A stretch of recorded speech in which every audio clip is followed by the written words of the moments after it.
예수 하나님의 아들 두 번째 시간으로 오늘 하나님 말씀을 함께 나누도록 하겠습니다. 자, 우리 좀 전에 읽었던 본문 12절 13절을 다시 한번 읽으면서 오늘 말씀 함께 시작하길 원하는데요. 12절 13절 한 번 더 읽겠습니다. 시작. 성령이 곧 예수를 광야로 몰아내신지라.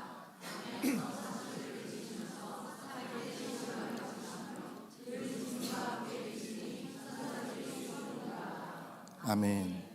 자, 오늘 본문의 사건이 어떤 사건이죠? 예수님이 40일간의 금식을 하셨고, 그리고 마귀에게 시험을 당하시는 이런 시간, 이 사건이 오늘 본문의 기록입니다. 사실 마가복음에는 아주 짧게 두 구절로 이루어져 있지만 마태복음 그리고 누가복음에 같은 사실이 풍성하게 또한 구절로 나타나 있음을 우리가 확인하게 되어지는데요. 우리가 이미 지난 시간에 이 본문에 대해서 간략하게 핵심만 한번 이야기를 했습니다. 어떤 이야기였습니까? 이 사건의 핵심 의미가 어떤 것일까요? 한마디로 하면 예수님이 하나님의 아들이심을 드러내는 사건이다, 이렇게 얘기를 했어요. 자, 왜 하나님의 아들이심을 드러내는 사건입니까?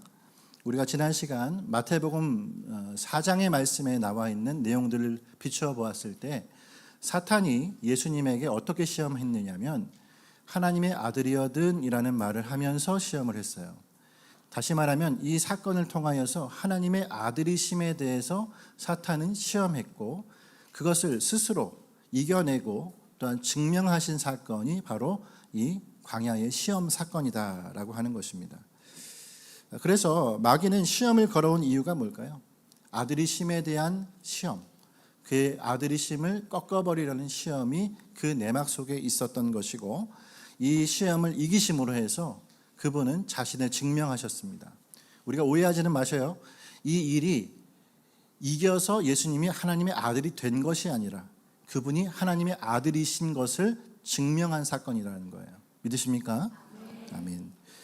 중요한 건 오늘 본문에 이제 한 가지를 우리가 좀 눈여겨보아야 하는데요. 바로 이 사건이 누구의 이름으로 시작되었느냐라는 거예요. 자, 12절을 한번 보실까요? 12절의 말씀에 이렇게 되어 있습니다. 성령이 곧 예수를 광야로 몰아내신지라. 어떻게 얘기하고 있습니까? 광야에서의 이 이야기가 그 주도권이 누구에게 있었죠? 성령께서 그를 몰아내셨다라고 이렇게 표현하고 있습니다. 그럼 우리에게 이제 질문이 생길 겁니다. 마귀의 시험 사건인데 왜 성령께서 그 예수님을 몰아내신 것일까라는 거예요. 뭐 이렇게까지 얘기할 수 있겠죠. 그러면 성령님과 마귀가 합력하여서 일을 한 것인가? 이런 이제 우리 안에 좀 약간 딴지가 걸릴 수 있는 것입니다. 자, 이걸 어떻게 우리가 보아야 할까요? 성령과 마귀가 함께 일한 것일까요? 이 말씀에 대한 대답은 간단합니다. 성령이 예수님을 광야로 몰아내셨다는 것은 마귀와 협력했다라는 말이 아니에요. 오히려 예수님이 광야로 나가시는 모든 과정 속에서도 성령께서 동행하고 계셨다라는 표현입니다. 예수님은 성령님의 동행하심 속에 있다라는 것을 말하는 이 표현이 오늘 이 말씀에서 몰아내셨다라고 표현되어 있는 것입니다. 자, 그도 그럴 것이 우리가 지난주에 말씀에서 이 내용을 다뤘죠. 삼위 하나님 중에 성부 하나님께서 아들에게 어떻게 얘기하셨습니까? 바로 너는 내 사랑하는 아들이요 내 기뻐하는 자다, 이렇게 얘기하셨어요. 그러니까 이 얘기는 뭐냐면 삼위 하나님 중에 성부 하나님과 성자 예수님의 관계성을 말하는 것입니다. 아버지는 아들을 향하여 어떻게 얘기하십니까? 그 사랑으로, 그 교제의 기쁨의 교제의 대상으로서 아들을 대하고 계시는 겁니다. 삼위 하나님이 같은 하나님이시지만 그 안에서 어떠한 공유가 일어나고 어떠한 아름다움이 펼쳐지느냐 했을 때 성부 하나님은 성자 예수 그리스도를 향하여서 계속적인 영원한 사랑과 기쁨의 마음을 흘려보내고 계신다라는 것을 얘기했던 거예요. 그러면 여러분, 성령님은 어떨까요? 오늘 말씀에서 비추어 보았을 때 성령님은 본문에 몰아내심 이렇게 표현되어 있지만 원문상 이끄심이라고 표현할 수 있어요. 그러니까 성령님이 예수님을 이끄셨다라고 하는 것은 예수님과 함께 동행하고 계시다, 예수님과 함께 그 곁에 계시다라고 하는 것입니다. 지난 시간에 이제 교리적인 이런 설명도 드렸습니다. 성령님은 예수님 안에 거하시는 게 아니에요. 예수님은 성령님의 임하심으로 인하여 하나님의 아들이 된 게 아니라 예수님은 독자적이신 예수님이십니다. 믿으십니까? 그러니까 우리와 달라요. 우리는 내 안에 성령님이 내주하시죠. 예수님은 뭐예요? 성령님의 내주하심이 아니라 그분의 삼위 하나님의 모습을 통하여서는 하나시지만 이 모습 안에서는 독자적인 예수님 그리고 성령님으로 표현되어 있음을 우리가 보게 되는 거예요. 그럼 성령님은 예수님과 어떻게 해요? 함께 거하고 계시고 함께 나아가고 계시다라는 것을 보여줍니다. 그럼 왜 몰아내셨다 이렇게 표현했을까요? 예수님이 어떠한 태도를 가지고 계시는지를 보여주는 겁니다. 지난 시간에 우리가 어떻게 얘기했죠? 예수님은 보라 하나님의 어린 양이다 이렇게 표현했습니다. 요한이요. 그러니까 요한이 어린 양이다 이렇게 표현한 건 예수님의 지금 태도는 바로 순종의 종으로 낮아지심으로 함께하고 계시다라는 표현이에요. 쉽게 말해 성령님께서 그를 이끄셨다라고 하는 것에 있어서 예수님의 태도는 뭐냐면 순종적 태도로 그 이끄심에 동참하고 계시는 모습이다라는 것입니다. 할렐루야. 그러므로 성령님의 차원에서는 어떨까요? 예수님의 차원에서는 순종적 태도로 성령님과 동행하고 계시는 것인데 성령님의 차원에서는 예수님을 저버리신 것이 아니라 예수님을 마귀에게 맡겨버리신 것이 아니라 광야에서도 동행하고 계시는 것이다라는 사실이에요. 그러므로 여러분 우리가 이 성자와 성령님의 관계는 우리에게 큰 의미를 알려주죠. 바로 성부께서 아들을 사랑하시듯이 우리를 어떻게 하신다고 했죠? 우리에게도 응원하신다 이렇게 표현했어요. 지난주에 성부께서 아들을 사랑하시는 그 응원의 메시지와 같이 하나님은 우리도 그렇게 사랑하십니다. 믿으십니까? 오늘 이 본문은 어떨까요? 광야에서도 성령님께서 아들과 동행하셨던 것처럼 성령님은 우리의 광야 같은 생활에서도 동일하게 동행하시는 분이라는 뜻이다라는 사실이에요. 믿으십니까? 그러므로 여러분 광야를 지나는 것 같지만 우리의 삶이 마치 메마른 것 같고 꽃이 피지 않을 것 같은 그런 시절을 보내고 있을지 몰라도 여러분 그 모든 시간은 우리에게 성령님께서 함께 하시는 시간임을 믿습니다. 광야를 지난다고 해서 두려워하지 마십시오. 그 모든 과정과 상황은 하나님의 이끄심인 거예요. 마치 예수님이 광야로 그를 이끌어 가셨지만 거기에서 마귀와 시험을 당하는 마귀와 시험의 시간을 보내셨던 것처럼 우리에게도 광야라고 하는 시간이 시험이 없다는 뜻이 아니에요. 동일하게 시험이 있고 그 안에서 싸움은 있지만 그 모든 싸움이 어떤 싸움이라고요? 성령께서 동행하시는 싸움이라는 사실입니다. 믿으십니까? 어제 이 강습회를 저희가 갔다 왔어요. 그 전까지는 이제 우리 교회가 또 개인의 또한 우리 교사들의 역량을 따라서 강습회 없이도 우리가 성경학교를 했는데 이번부터 좀 전체적인 모습 안에서 좀 이 시스템을 좀 갖추면서 함께 해나가면 좋겠다 해서 지금 담당하고 계시는 귀한 사모님과 또한 선생님을 함께 모시고 다녀왔습니다. 예, 저기 맨 뒤에 있는 사람이 저예요. 그래서 같이 가서 어제도 제가 얼마나 그 율동을 2시간 반을 율동을 하는데 거의 주입식이더라고요. 그래서 와, 이 몸이 안 움직이는 걸 막 움직이다 보니까 엄청 어렵고 힘들었는데 그럼에도 불구하고 하다 보니까 되더라고요. 그래서 안 되는 건 없다 이런 생각을 제가 같이 하게 되었는데 가면서 이렇게 막 몸을 움직이는 걸로 끝난 게 아니라 참 은혜가 되는 시간이었어요. 개회 예배에 말씀을 전하시는 분이 제가 듣기로 광명에서 이제 사역을 하시는 목사님인 것 같은데 굉장히 조곤조곤 아주 조용하게 말씀을 전하셔서 조시는 분도 좀 계셨어요. 근데 저에게는 참 은혜가 되는 말씀이었습니다. 그 말씀의 대목이 무엇이었냐면 이제 주제가 그거예요. 믿음의 항해. 그래서 여러분 오늘 읽으셨던 히브리서 12장 1절과 2절의 말씀이 주제 말씀인데 이분이 이렇게 얘기하시더라고요. 믿음의 항해는 무엇인가에 대한 이야기를 할 때 토끼와 거북이의 비유를 하시는 거예요. 토끼와 거북이가 달리기 시합을 하잖아요.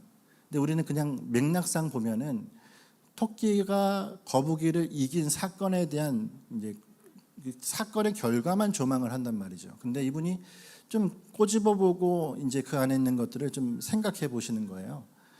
그러니까 토끼는 땅에서는 빠른데 물에서는 빠르지 않을 거 아닙니까? 그러니까 배경상 땅에서 경주하는 것 자체가 불공정하다, 이런 취급을 하시더라고요. 그리고 반대로 거북이와 토끼의 특징이 다르기 때문에, 그래서 소위 말해 이 시합을 할 때 서로가 대결하는 것 자체가 사실은 맞지 않는 이야기일 수 있다, 이렇게 얘기를 꺼내시더라고요.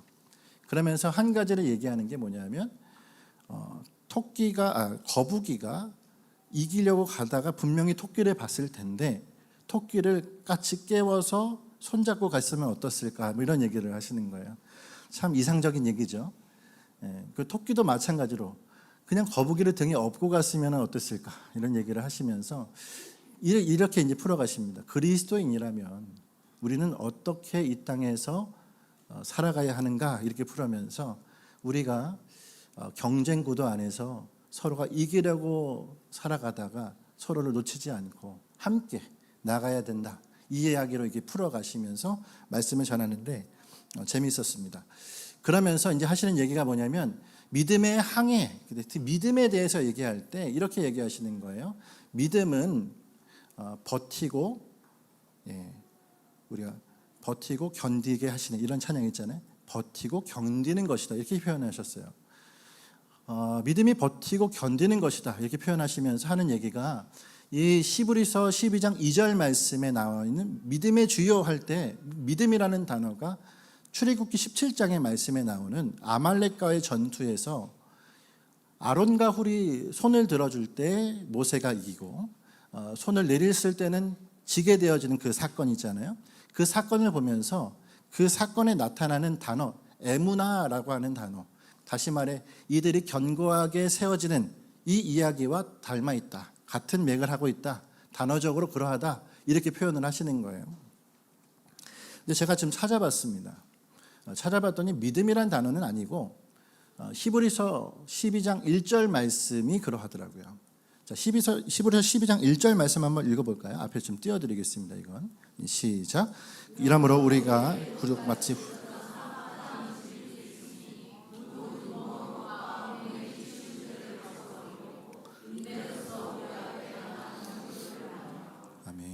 자, 출애굽기 12장에 나와 있는 에무나라고 하는 이 단어가 어느 단어와 연관이 될까요? 인내라는 단어와 연관이 되는 거예요, 사실은. 그러니까 믿음이라는 단어로 이제 말씀을 전하셨지만 실상은 인내라는 단어와 연관이 됩니다. 자, 그러면서 이 말씀을 들으면서 제 안에 이런 생각이 들었어요. 우리의 믿음의 경주라고 하는 것은 분명하게 결론은 그 주님의 온전한 믿음을 향하여 나가지만 우리의 과정 속에서는 분명한 인내가 필요하구나, 버티고 견디는 시간이 필요하구나라는 것을 이 어제 말씀을 전해 들으면서 저도 은혜를 받는 시간을 경험했습니다. 그러니까 우리의 삶이 어떤 거죠? 향방 없이 그냥 어줍지 않게 버티는 것이 아니라, 그러니까 인내하면 다 끝이 아니란 얘기예요. 사실은 인내하면 끝이 아니고 향방 없이 버티는 게 아니라 우리는 분명하게 표대가 있습니다. 할렐루야. 믿음의 주요 온전하게 하시는 예수를 바라보라 라고 했을 때 이 믿음이라는 건 흔들리지 않는, 인내로 쌓아가는 것이 아니라 예수님께서 이미 승리하신 믿음이에요.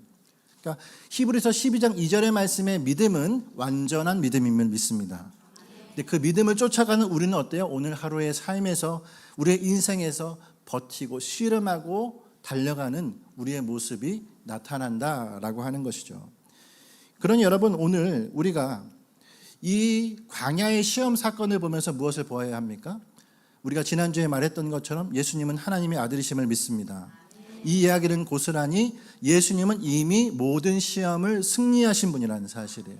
오늘 우리는 시험을 어떻게 하죠? 질 때도 있고 넘어질 때도 있고 광야와 같은 시간에 인내하지만 쓰러질 때도 있지만 우리는 이미 승리하신 그분과 함께 나가는 것이고 그분과 함께 동행하는 것이라는 사실입니다. 그러므로 여러분, 우리에게 이미 그 승리가 있음을 믿습니다. 광야를 지나가는 우리의 모습이 이러한 승리를 쫓아가는 자의 모습이 되시길 간절히 소망합니다. 자, 그런 의미에서 우리가 오늘 살펴볼 건 뭘까요? 자, 이 광야에서 마주하게 될 암초, 이 광야에서 마주하게 될 시험, 이것이 무엇인지 우리가 좀 살펴볼 필요가 있다 생각이 듭니다. 자, 흥미로운 것은 우리가 마주하게 될 이러한 장애물, 이런 암초가 사탄의 시험과 동떨어진 것이 아니에요. 그러니까 예수님에게 했던 사탄의 시험과 우리가 만나게 될 암초가 다른 것이 아니라 맥이 같다라는 것입니다. 다시 말해 예수님이 받은 시험의 내용이 오늘 우리가 만날 광야의 암초와 같은 맥락 속에 있다라는 것이죠. 자, 그렇다면 우리에게 있어서 삶에 마주하는 시험, 이 암초가 무엇일까요? 자, 우리가 말씀한 구절을 좀 찾아봤으면 좋겠어요. 요한일서 2장 16절입니다. 요한일서 2장 16절.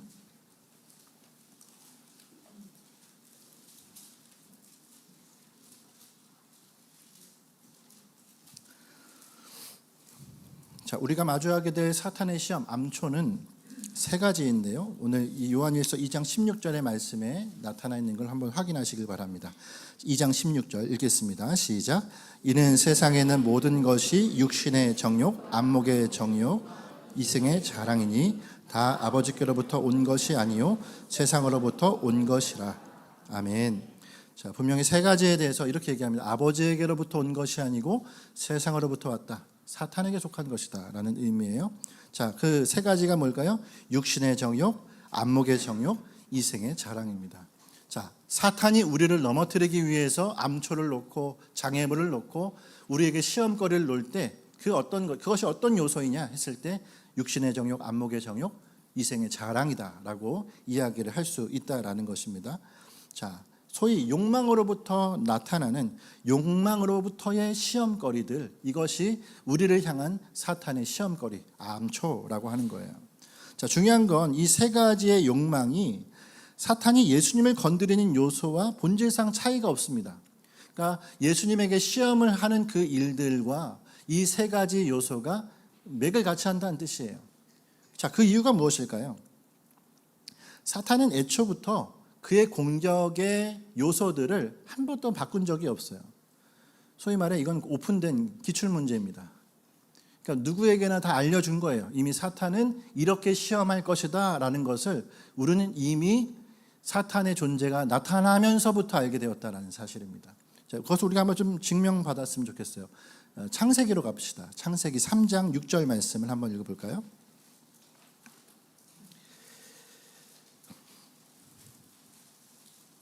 창세기 3장 6절입니다. 사탄이 아담과 하와를 넘어뜨리는 장면입니다. 자, 한번 읽겠습니다. 시작. 여자가 그 나무를 본즉 먹음직도 하고 보암직도 하고 지혜롭게 할 만큼 탐스럽게도 한 나무인지라. 여자가 그 열매를 따먹고 자기와 함께한 남자에게도 주매 그도 먹은지라. 아멘. 우리에게 죄가 들어오는 그 장면 속에 있는 것인데 여기에 뭐가 발견된다고요? 안목의 정욕, 육신의 정욕, 그리고 이생의 자랑이 단지 요한일서에서만 얘기되어지는 것이 아니라 이미 창세기부터 나타난다는 얘기입니다. 자, 그러면 안목의 정욕, 육신의 정욕이 뭘까요? 육신의 정욕, 먹음직도 하고, 육신의 정욕은 먹음직도 하고, 그리고 안목의 정욕은 뭘까요? 보암직도 하고, 그리고 이생의 자랑은 무엇일까요? 지혜롭게 할 만큼 탐스럽기도 한지라. 지혜롭게 하겠다라는 건 뭐예요? 내가 더 지혜로워지고 내가 더 지혜롭게 나가기를 원하는 마음으로 뭐예요? 이걸 먹게 되어집니다. 안목의 정욕, 보암직도 하고 먹음직도 하고 지혜롭게 할 만큼 탐스럽게 한 것이 이것을 집어서 먹도록 만드는 속임이 되어지는 거예요. 자, 사탄은 애초에 창세기 3장부터 요한 1서의 말씀까지 자신의 이 욕구로 인한 유혹과 시험에서 한 번도 바꾼 적이 없어요. 그러니까 지금도 우리가 맞닥뜨리는 이 시험의 모습은 크게 다르지 않는다라는 것을 우리가 보게 된다는 것입니다. 그러니까 시험과 암초에서 넘어지게 하는 거짓과 속임, 이 욕망이라고 하는 것은 사탄의 주된 무기라고 하는 것입니다. 자, 결국 예수님이 이걸 무엇을 이겼다는 거죠? 예수님이 이겼다라고 했을 때 우리는 단순히 이김만 바라볼 것이 아니라 예수님이 바로 이 우리를 넘어뜨리는 시험거리 하나하나를 이기셨구나라고 하는 걸 깨달아야 되는 거예요. 쉽게 말해 육신의 정욕, 안목의 정욕, 이생의 자랑을 필두로 하는 사탄의 시험을 예수님께서 이기셨다라고 보아도 진배 없다라는 것입니다. 그러니 여러분, 우리는 어떻게 하는 거죠? 이 승리의 공식, 예수님께서 승리하신 그 공식들을 알고 우리가 이 사안들을 대할 때 믿음으로 넘어갈 수 있는, 믿음으로 이겨낼 수 있는 자가 되는 것, 이것이 오늘 우리가 이 말씀에서 얻어야 될 것임을 믿습니다. 자, 그럼 이 승리를 한번 좀 우리가 모색해 보기 위해서 이 시험 사건을 좀 깊이 한번 보도록 하겠습니다. 마태복음 4장으로 가겠습니다.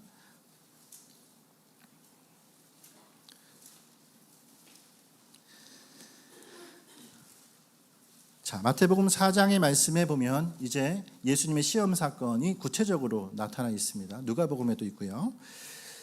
자, 먼저 우리가 예수님의 시험 사건에서 뭘 우리가 확인해 볼 필요가 있을까요? 안목의 정욕을 한번 좀 살펴봅시다. 안목의 정욕. 자, 3절입니다. 3절 말씀 함께 읽을까요? 시작. 시험하는 자가 예수께 나와 이르되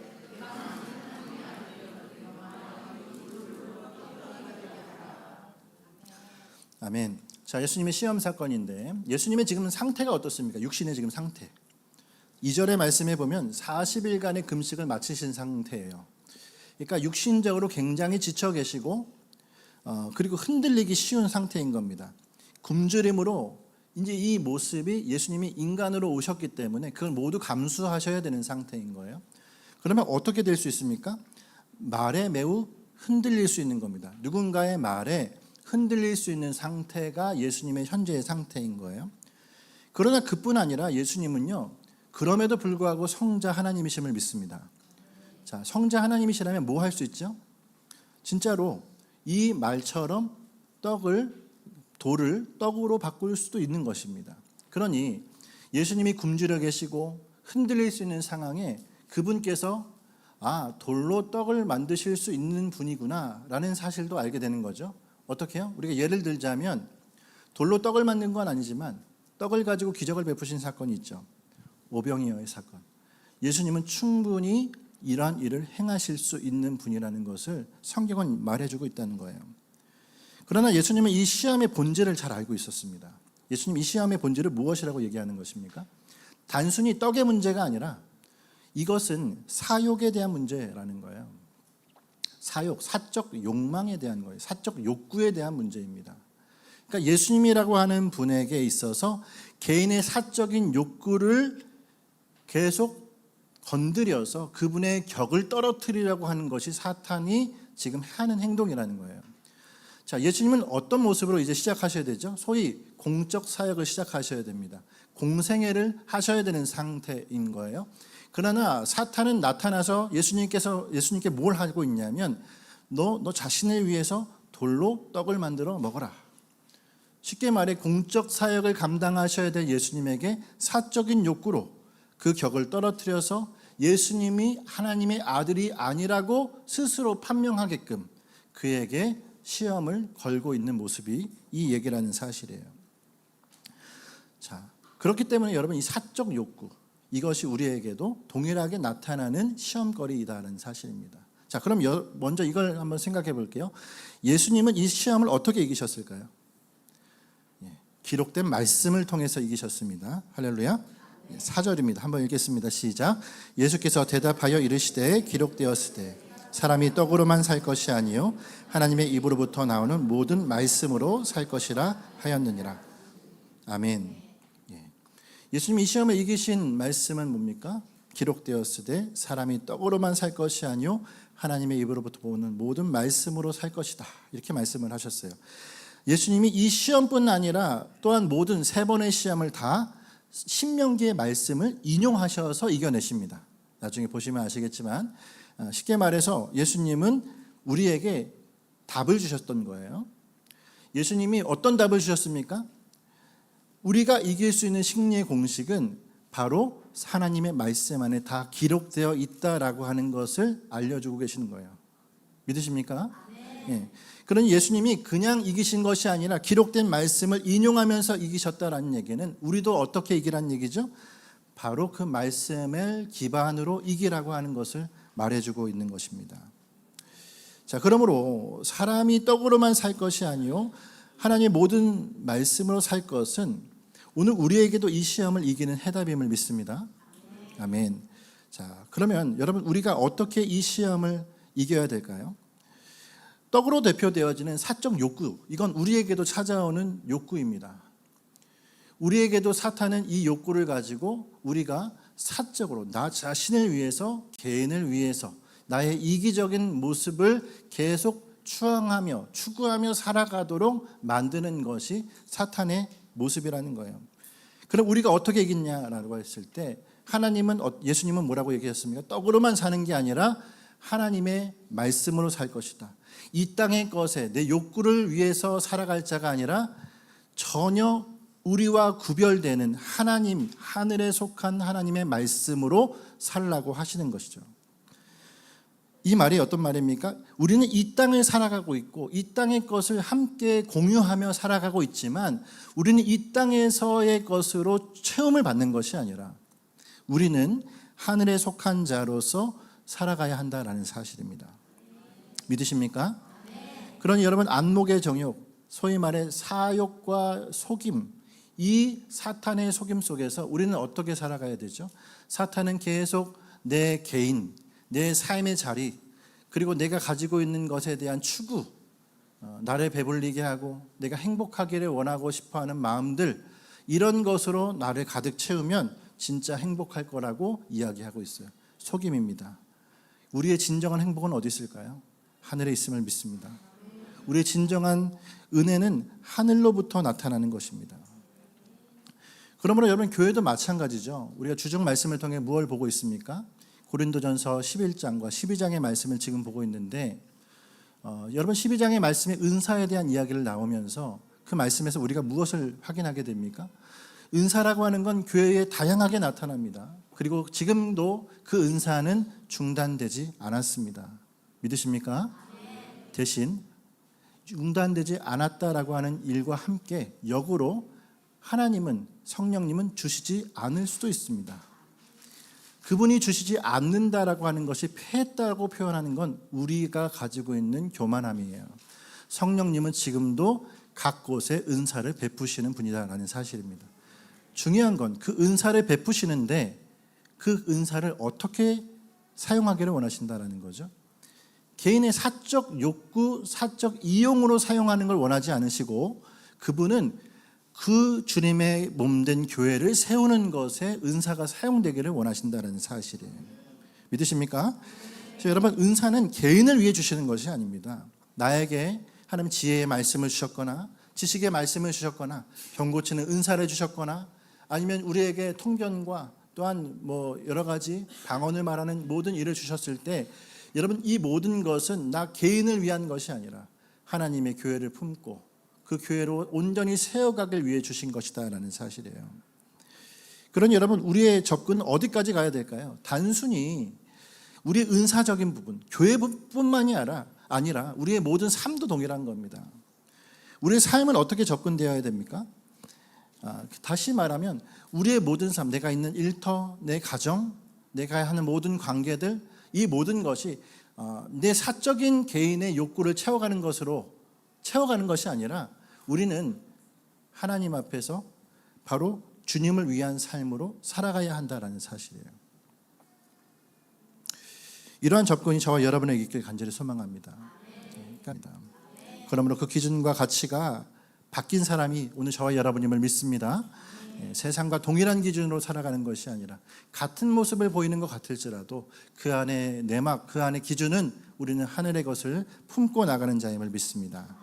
자, 두 번째는 뭘까요? 두 번째는 육신의 정욕이죠. 자, 5절과 6절을 같이 한번 읽어볼게요. 5절, 6절 말씀. 5절, 6절입니다. 시작. 이에 마귀가 예수를 거룩한 성으로 데려다가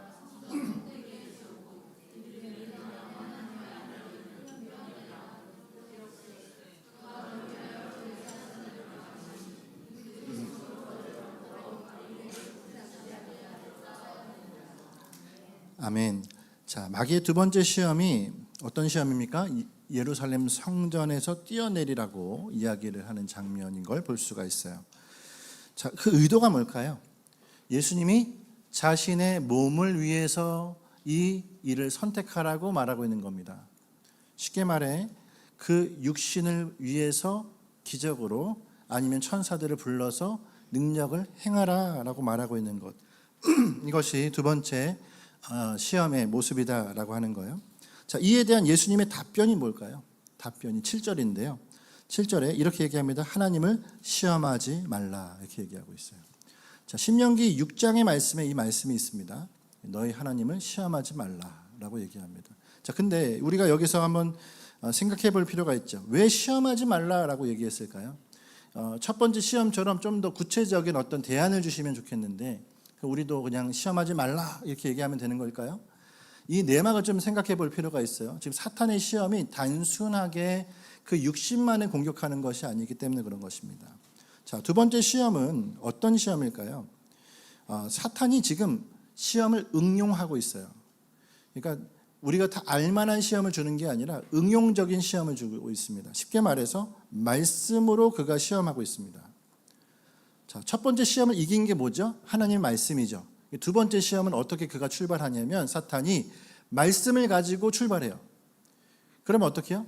말씀으로 살아가야 할 우리가 말씀으로 우리에게 공격하는 사탄에게 어떻게 대응을 해야 되는지에 대한 이야기를 예수님이 하시는 겁니다. 그러면 사탄이 지금 말씀을 가지고 어떻게 공격을 할까요? 여러분 이 말씀이 시편 91편의 말씀인데 앞에 한번 띄워주시겠습니까? 시편 91편 11절 12절 말씀 한번 읽어보도록 하겠습니다. 시작.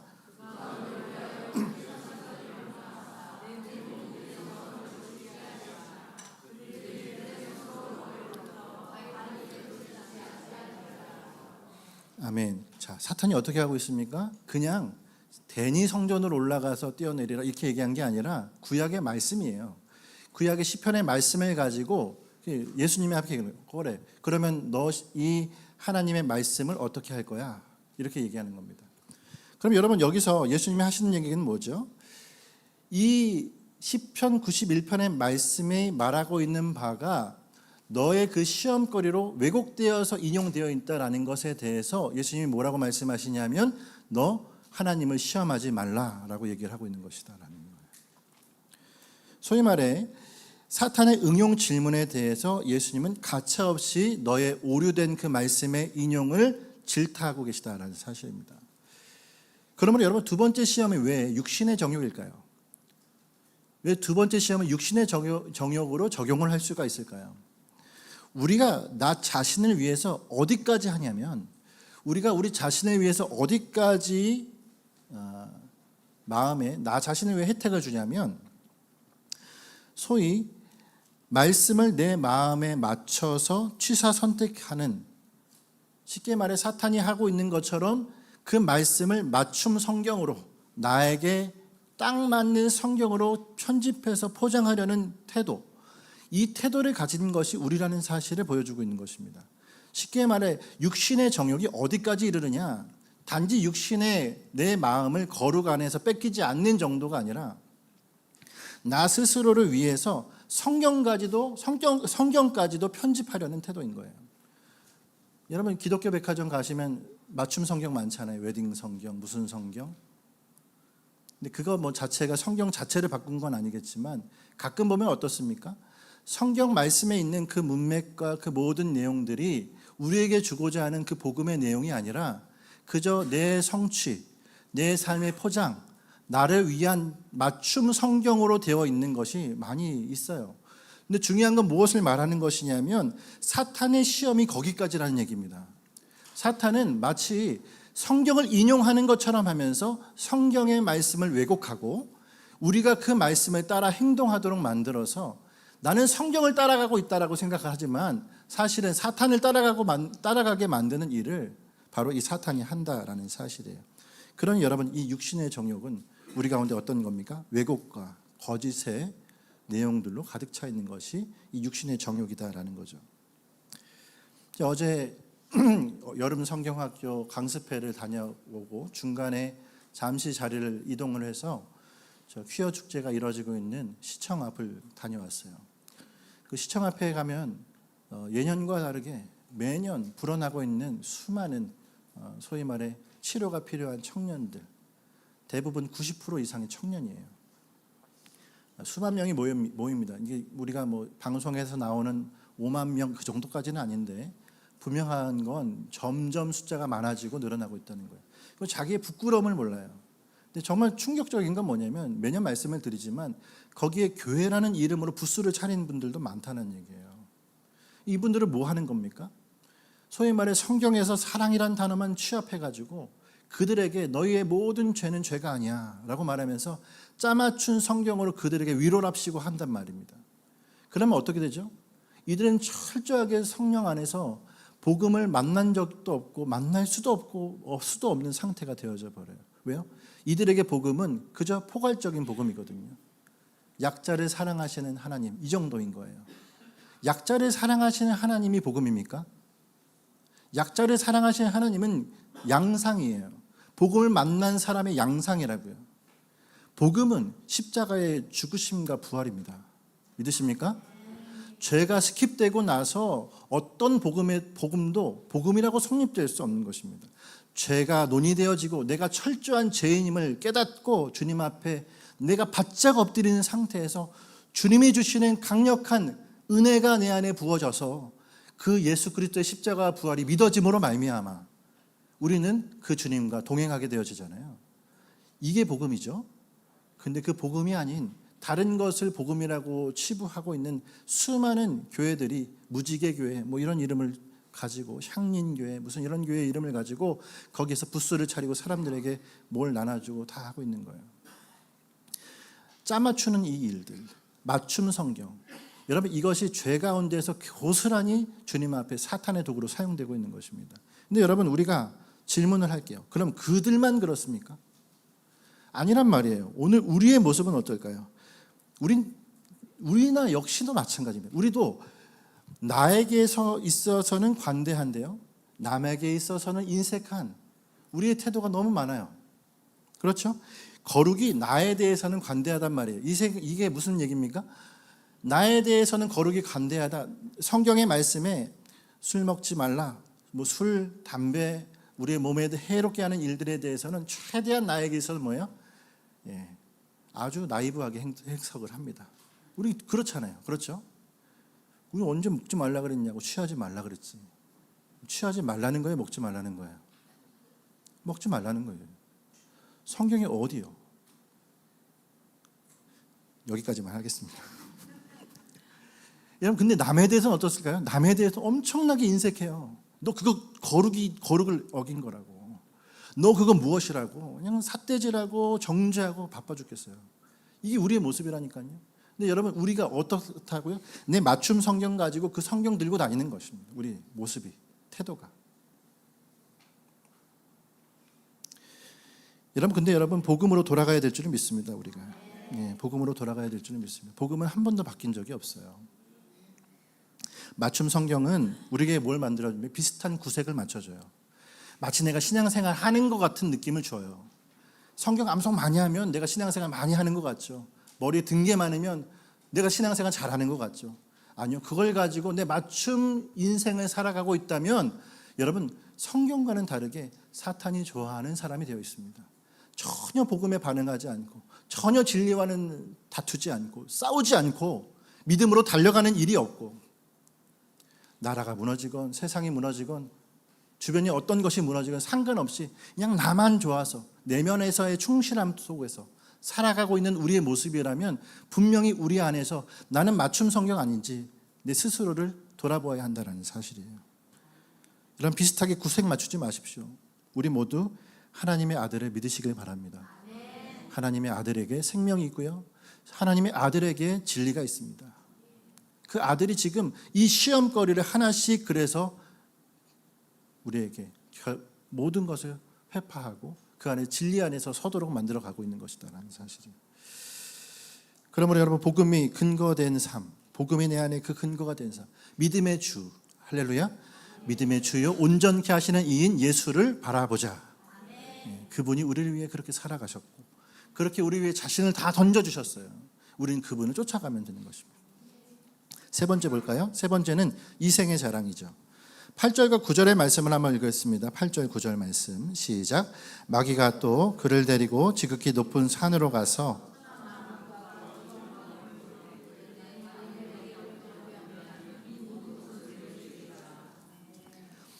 아멘. 자, 세 번째 시험은 뭘까요? 만국의 모든 것을 내가 주겠다. 예, 만국의 주인이 누구인 것처럼 행색을 하고 있는 거죠. 예, 사탄이 자기가 만물의 주인인 것처럼 얘기하고 있어요. 우리는 잘 압니다. 이 만물의 실제 통치자는 누구십니까? 예수 그리스도. 할렐루야. 예, 만물의 실제 통치자는 예수 그리스도이십니다. 결국 여러분, 사탄이 얼마나 예수님께 기만적인 태도를 취하고 있는지 몰라요. 자신이 모든 걸 다 줄 것으로 여기고 얘기하는 거예요. 예수님이니까 막 자신이 지쳐 계시고 지금 막 나약해져 있는 모습처럼 보이니까 예수님에게 내가 이 만물 다 너에게 주고 이 자랑거리들 다 너의 자랑거리가 되게 하겠다. 아니죠. 예수님께서는 이 모든 시험을 이기시는 분임을 믿습니다. 여러분, 사탄이 그럼 우리에게 어떻게 시험할까요? 우리에게 이 기만 전술을 가지고 시험을 하는데, 소위 말해 권력의 맛을 보게 하고요, 돈의 맛을 보게 하고요, 우리에게 그런 맛을 보게 해서 우리가 그 사탄의 소위 마약에 중독되어지는 것처럼 서서히 주님이 아닌 세상의 것에 마음을 두게 한단 말이에요. 쉽게 말해 내 자아 추구, 이것이 나에게 우상 숭배가 되어지는 삶으로 나를 이끌어 가는데, 나중에 보면 어떻습니까? 내가 돈을 숭배하고 있는 건지, 내가 권력을 숭배하고 있는 건지, 아니면 하나님을 숭배하고 있는 건지를 모를 정도로 그것과 내가 잘 결탁되어 있는 모습을 보게 될 때가 있다는 사실이에요. 여러분, 주님이 아닌 나를 가장한 사탄에게 나를 맡기는 일, 이것이 우리의 삶에 나타나는 모습이라는 사실입니다. 그러므로 여러분, 우리에게 있어야 될 것이 무엇일까요? 예수님께서 이 말씀의 해답으로 뭐라고 얘기하셨습니까? 한번 따라하겠습니다. 사탄아, 물러가라. 사탄아, 물러가라. 그러니까 사탄이 우리에게 권력의 맛으로, 돈의 맛으로 자신의 놀이개로 만들고 내가 마치 주인 행세하는 것처럼 세상을 살아가고 있지만, 실제로는 사탄의 놀이개로 살아가고 있는 나의 자신의 모습을 우리가 보게 될 때, 여러분, 우리 스스로는 철저하게 그 안에서 무엇을 해야 될까요? 사탄아, 물러가라. 나는 주인이 사탄이 아니고 내 자신이 아니고 예수 그리스도라는 사실을 드러내는 저와 여러분이 되어야 될 줄을 믿습니다. 그러면서 뭐 해야 됩니까? 한 번 더 따라하기, 하나님께 경배하라. 예. 그러므로 여러분, 사탄을 무너뜨리는 방법은 멀리 있지 않습니다. 사탄을 무너뜨리는 방법은 어디 있습니까? 하나님을 찬양하는 것입니다. 할렐루야. 우리의 삶의 자리에서 주님을 찬양하고 주님 앞에 예배하고 주님을 온전히 높이는 것이 있을 때, 사탄은 그 자리에서 자신의 모든 괴계를 실패로 돌리게 될 수밖에 없어요. 왜요? 사탄이 가장 좋아하는 건 하나님을 버리고 자신을 숭배하게 만드는 것이기 때문에. 그러나 우리가 하나님 앞에 그분을 온전히 경배하고 그분을 온전히 따라가면서 찬양하게 되어지면, 사탄은 그 안에서 자신의 주인됨을 모두 끊어지게 되게 된다라는 사실입니다. 그런 모습으로 여러분, 이 세상에 내 이생의 자랑에 붙들려서 세상에 붙들려서 살아가는 저와 여러분이 되지 않길 바라며, 하나님 앞에 거룩한 백성으로, 온전한 예배자로 온전히 주님을 따라가는 저와 여러분이 되어야 될 줄을 믿습니다. 그러기에 여러분, 삶의 자리에서 예배가 마르지 않기를 바라요. 찬양이 마르지 않기를 바라요. 차를 타고 운전하면서도, 우리가 집에서 화장실 청소를 하면서도, 설거지를 하면서도 내 삶의 모든 이야기가 그 주님을 찬양하며 예배하는 것이 되어졌을 때, 우리에게 주시는 하나님의 놀라운 은혜가 풍성하게 열매 맺게 되어질 줄을 믿습니다. 오늘 우리가 이 세 가지를 함께 얘기했어요. 안목의 정욕, 육신의 정욕, 이생의 자랑. 이 세 가지를 누가 이기셨다고요? 예수님께서 진리의 말씀을 따라서 그들의 모든 왜곡을 떠나 이기심을 믿습니다. 예, 사탄은 하늘에 자기의 권자가 있을 거라고 얘기하지만, 그러나 하나님은, 예수 그리스도는 그 모든 것을 꺾어버리시고 이미 승리한 자로 우리 가운데 서 계시다라는 사실이에요. 이제 말씀을 마치겠습니다. 사탄의 예수님을 향한 시험은 오늘 우리를 향한 시험이에요. 광야에서의 암초를 만날 때 어떤 암초라고요? 이 세 가지 암초입니다. 그럴 때마다 어때요? 왜곡을 조심하십시오. 사탄이 우리 가운데 놓인 속임을 여러분 걷어버리십시오. 거짓과 속임에서 떠나서 우리가 주님 앞에 온전한 승리로 함께 나가게 만드는 은혜의 길을 따라가는 저희 여러분이 되어야 할 줄을 믿습니다. 예수님이 우리의 승리의 비결임을 믿습니다. 한번 따라할게요. 예수님의 승리가 우리의 승리입니다. 그러면 여러분 갈라디아서 4장 7절 말씀을 한번 앞에 띄워드릴게요. 읽어보겠습니다. 시작.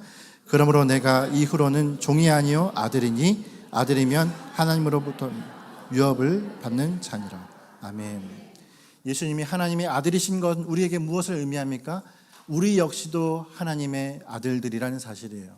우리의 첫 번째 아들, 맏아들이신 예수 그리스도를 쫓아서 우리도 동일하게 그분의 아들로, 하나님의 아들들로 살아가게 되어질 줄을 믿습니다. 그분의 자녀된 저와 여러분, 세상이 한 주간에도 수많은 풍파, 수많은 유혹으로 우리를 실패로 몰아가겠지만 여러분 이겨내시는 저와 여러분이 되시길 간절히 소망합니다. 하나님의 아들을 믿는 자가 우리에게 승리의 열매를 맺게 하시는 주님을 보게 될 줄을 믿습니다. 그런 은혜가 한 주간 우리 안에 충만하게 열매 맺기를 간절히 소망합니다. 함께 기도하겠습니다.